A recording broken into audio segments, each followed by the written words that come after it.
पिछले भाग में हमने देखा। मैं तुझे कहीं जाने नहीं दूंगी। मैं वचन देता हूँ, मैं आपकी आज्ञा के बिना कहीं नहीं जाऊंगा माँ। मैं आपको मुक्त नहीं होने दूंगी महादेव। ये पीड़ा मेरे प्रेम का अंग है और आप तक पहुंचने का मेरा मार्ग। आज देवी पार्वती ने मुझे चुनौती दी है, मेरे पुत्र को वापस ले जाएंगे। शिव की अर्धांगिनी, तब तक कैलाश वापस नहीं लौटूंगी जब तक मैं अपने शिव को उनके बाल रूप से मूल स्वरूप में वापस ना ले जाऊं। अब आगे।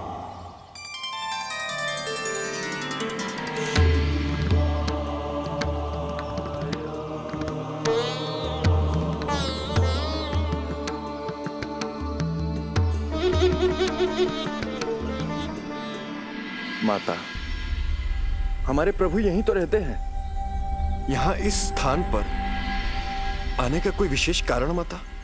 बहुत विशेष कारण है नंदी। जब मेरे महादेव ने बाल रूप अपनाया तो मेरे मन में अविश्वास और क्रोध का भाव उत्पन्न हुआ। शिव की अर्धांगिनी पार्वती, शिव की तथाकथित माता अनुसुईया को चुनौती देती हूँ कि वो त्रिदेवों को यहाँ रोक कर दिखाए। मैं अति शीघ्र अपने महादेव के साथ दोनों देवों को यहाँ से अवश्य ले जाऊंगी। परंतु जब उन्होंने मेरे काली स्वरूप को भी नहीं पहचाना तो मेरे अविश्वास और क्रोध का निराकरण हुआ। मेरे अहंकार के चलते मैं ये भूल गई थी कि महादेव जिस भाव को धारण करते हैं उसी में डूबे रहते हैं। उनकी स्मृति सचमुच लुप्त हो गई है और मुझे उनकी स्मृति जगानी होगी। उन्हें ये स्मरण कराना होगा कि वो देवों के देव महादेव हैं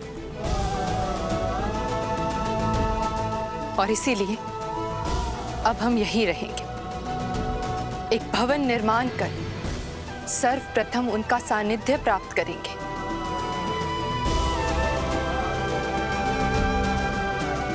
उनके बाल मन के अनुरूप मैंने स्वयं को बदला है नंदी,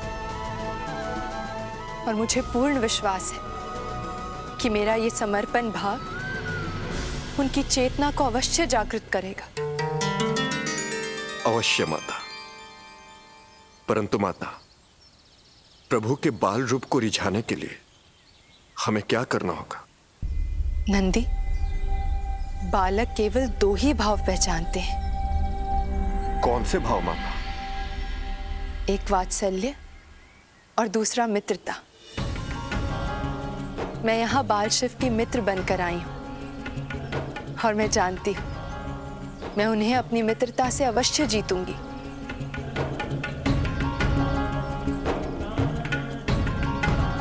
माता, आपने ये निर्णय लेकर हम प्रभु के सेवकों पर बहुत बड़ा उपकार किया है।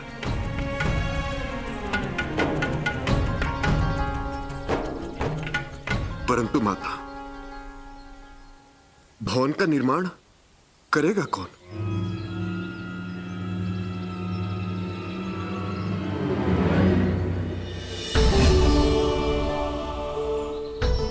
माता आदिशक्ति को प्रणाम। महान वास्तुशास्त्री पराशर जी को मेरा प्रणाम। माता, आपने इस कार्य को करने का सौभाग्य प्रदान करके मुझे गुरु ऋण चुकाने का एक अवसर दिया है। वास्तुशास्त्री के रूप में मैं आज जो कुछ भी हूं वो महादेव के द्वारा दी गई शिक्षा का परिणाम है। माता, आदेश कीजिए, आपको किस प्रकार के भवन की इच्छा है? एक भवन की इच्छा ने मुझे मेरे महादेव से विलग कर दिया था। मुझे भवन की कोई आवश्यकता नहीं है ऋषि पराशर। इसे महादेव के भक्त के रूप में एक ऐसा आकार दे जो मेरे स्वामी के अनुकूल हो। अवश्य माता।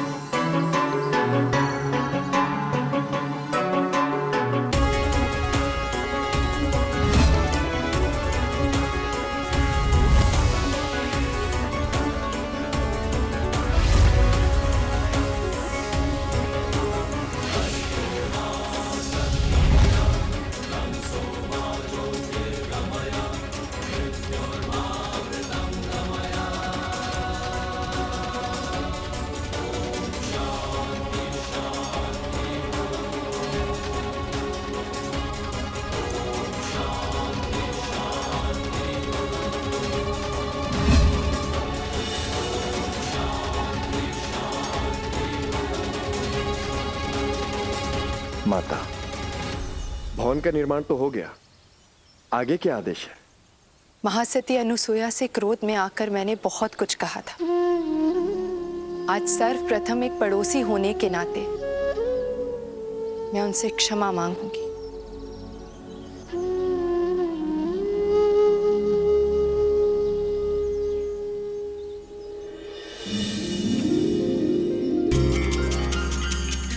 माता, माता, क्या बात है? तुम लोग ऐसे भागते हुए क्यों आ रहे हो? सूचना देने। हमारे घर के बाहर एक भवन का निर्माण हुआ है, स्वयं देख लीजिए। चलो।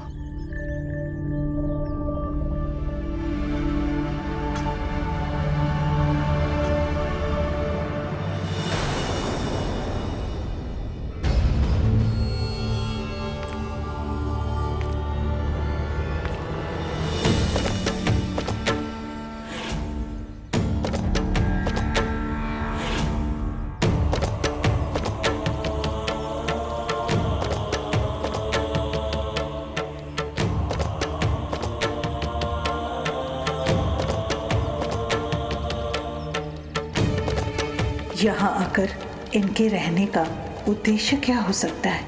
मुझे अपने शिव को दूर रखना होगा इनसे।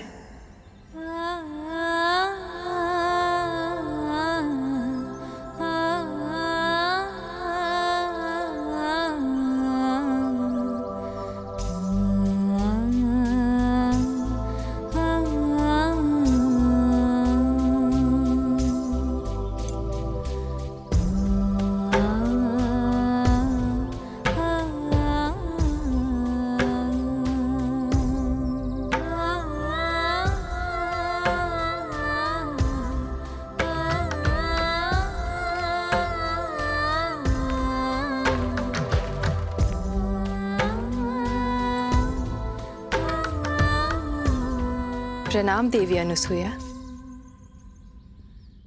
आज से मैं आपकी पड़ोसी हूँ। पता है आप यहाँ रहने आई हैं। कल जो कुछ भी हुआ उसके लिए क्षमा कीजिएगा, भूल जाइए। आपके इस परिवर्तन का कारण क्या है?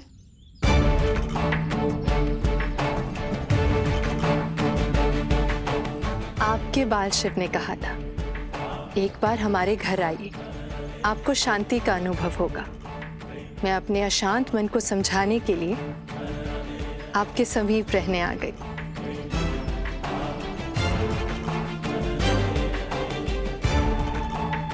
आशा करती हूँ ये आपको स्वीकार्य होगा। अवश्य देवी, आपको जहाँ शांति मिले वहाँ रहने का आपको अधिकार है। इसीलिए तो पड़ोसी धर्म का निर्वाह करते हुए मैं आपके लिए विशेष उपहार लेकर आई हूँ।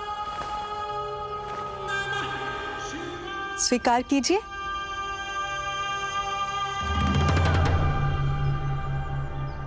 लड्डू। इसकी क्या आवश्यकता थी देवी पार्वती? आपको भले ना हो, परंतु इन बालकों को तो है।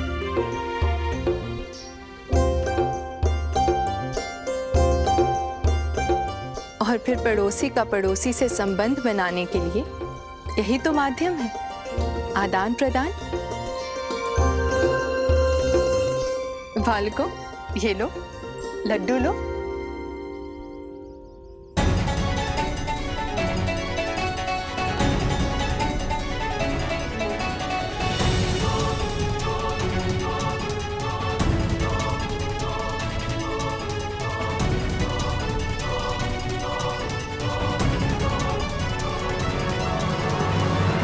बालकों पर बहुत अच्छा प्रभाव है आपका, परंतु मेरे विचार से यदि कोई अपना प्रेम स्वरूप कोई उपहार दे तो उसके लिए आज्ञा लेने की आवश्यकता नहीं होनी चाहिए।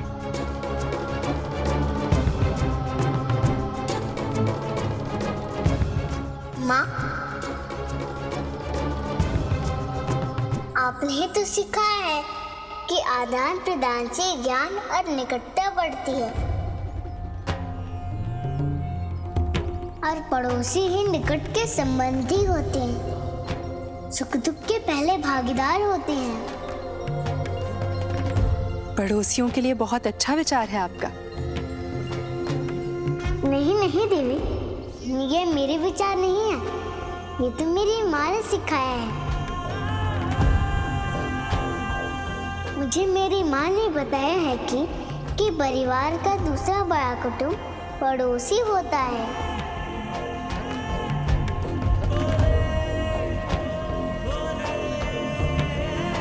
मैंने सत्य कहा ना माँ? हाँ शिव, बिल्कुल सत्य कहा। इसीलिए हमें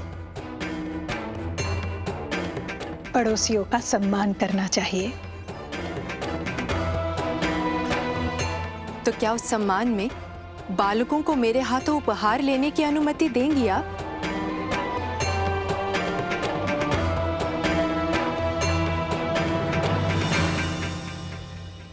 पुत्रों, इनके हाथ से उपहार ले लो, ये मेरी आज्ञा है।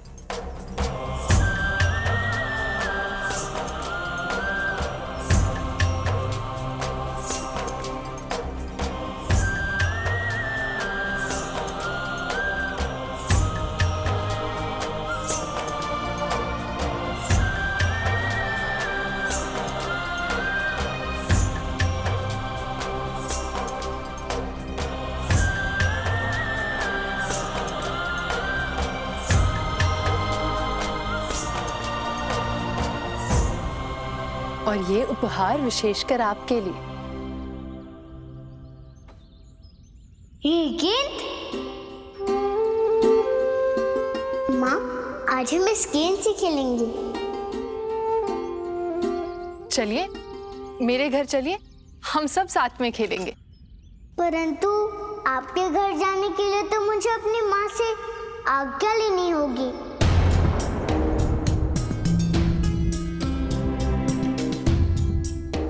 आपने अपने बालकों को पूर्णतः अपनी आज्ञा के बंधन से बांध रखा है देवी अनसुया। नहीं देवी पार्वती, यह आज्ञा का बंधन नहीं है,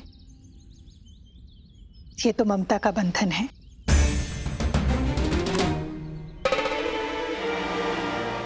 एक ऐसा बंधन कि कोई भी मेरे पुत्र को प्रलोभन देकर प्रभावित नहीं कर सकता।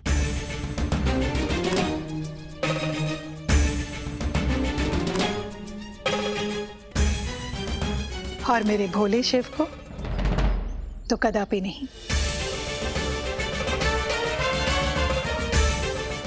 हाँ देवी, मैं अपनी माँ की आज्ञा के बिना कोई कार्य नहीं करता।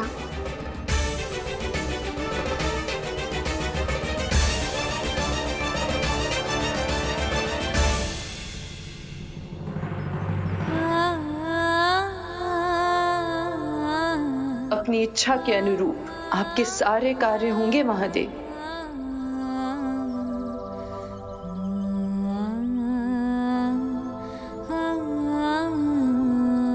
अन्यथा ना ले, ये फिर कभी आपके घर आ जाएंगे। सामने ही तो है, अभी अभ्यास का समय है। वैसे आप कितने दिनों के लिए रहने आई हैं? दिन निश्चित नहीं है, केवल उद्देश्य निश्चित है।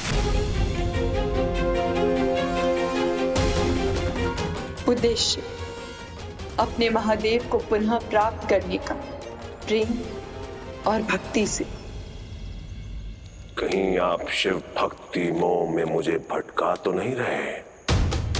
इस अंधक को रोकना अनिवार्य है। उत्तर दीजिए।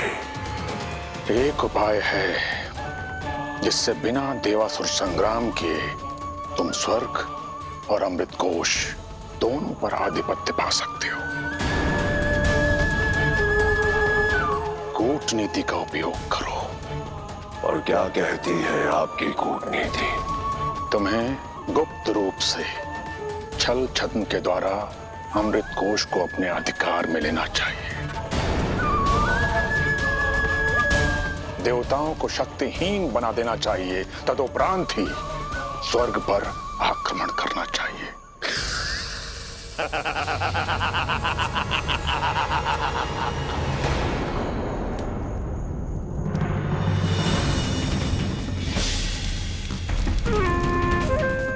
ये क्या है गुरुदेव?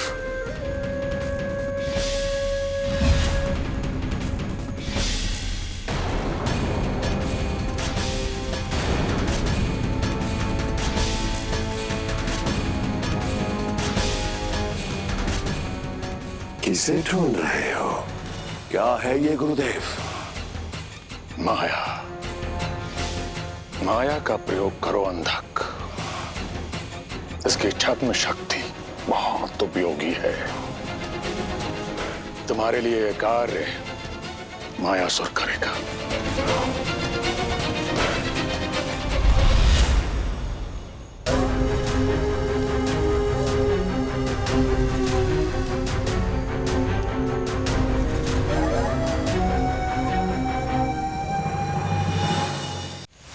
भ्रम से भ्रमित करना और छल से परास्त करना, यही तो कार्य है मेरा। किसी की भी काया धारण कर सकता हूं मैं, किसी की भी।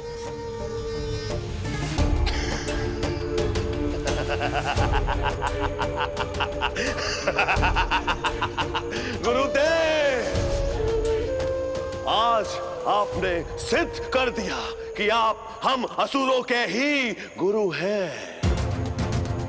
जाओ, जाओ और जाकर अमृत कोश पर नियंत्रण का कोई सूत्र लेकर आओ।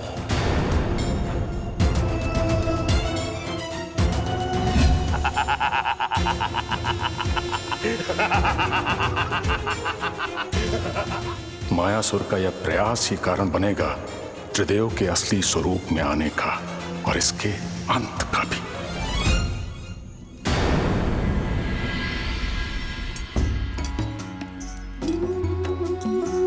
नंदी, नंदी। जी माता। क्या सोच रहे हो? सोच रहा हूँ माता अन्नपूर्णा का इतने भाव से बनाया हुआ भोजन मेरे प्रभु ग्रहण कैसे करेंगे। जब स्वाद की अनुभूति होगी तभी तो प्रभु की स्मृति वापस लौटेगी, है ना माता? माता, मैंने उन्हें बाहर खेलते हुए देखा है, उन्हें बुलाकर लाऊं क्या? नहीं नंदी, उन्हें बुलाने की कोई आवश्यकता नहीं है। मेरे भोजन की सुगंध उन्हें यहाँ खींच लाएगी, ये मेरा दृढ़ विश्वास है। तो क्या भोजन की सुगंध से प्रभु की स्मृति वापस लौट सकती है माता? हाँ नंदी, यदि किसी की स्मृति अतीत और वर्तमान के मध्य कहीं रुकी हो तो वो स्मृति किसी भी वस्तु या किसी भी घटना से किसी भी दिशा में परिवर्तित हो सकती है। और प्रबल संभावना है कि मेरे भोजन की सुगंध का प्रभाव उनकी स्मृति पर पड़ जाए और स्मृति वापस लौटे, है ना माता? हाँ नंदी, बस हमें प्रयास करते रहना है। प्रयास में कोई कमी नहीं होगी माता। मेरा अंतर्मन तो ये कह रहा है कि आपके भोजन के सुगंध और स्वाद से प्रभु की स्मृति अवश्य वापस लौटेगी माता। ऐसा ही होगा नंदी।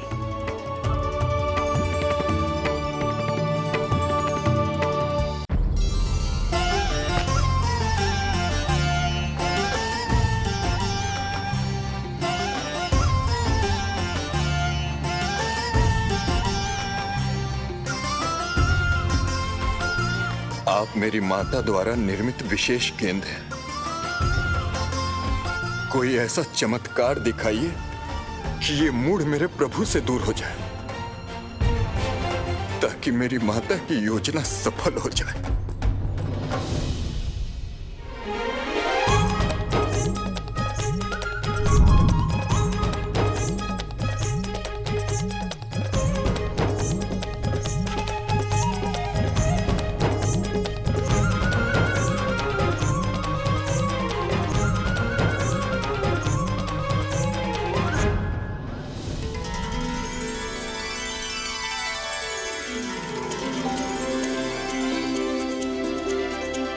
भोजन की इतनी अच्छी सुगंध कहाँ से आ रही है?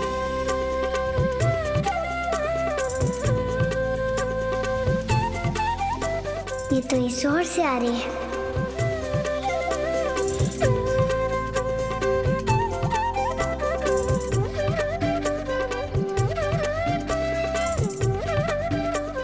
अभी जाकर माता को सूचना देता हूँ कि आपका विश्वास सत्य निकला माता।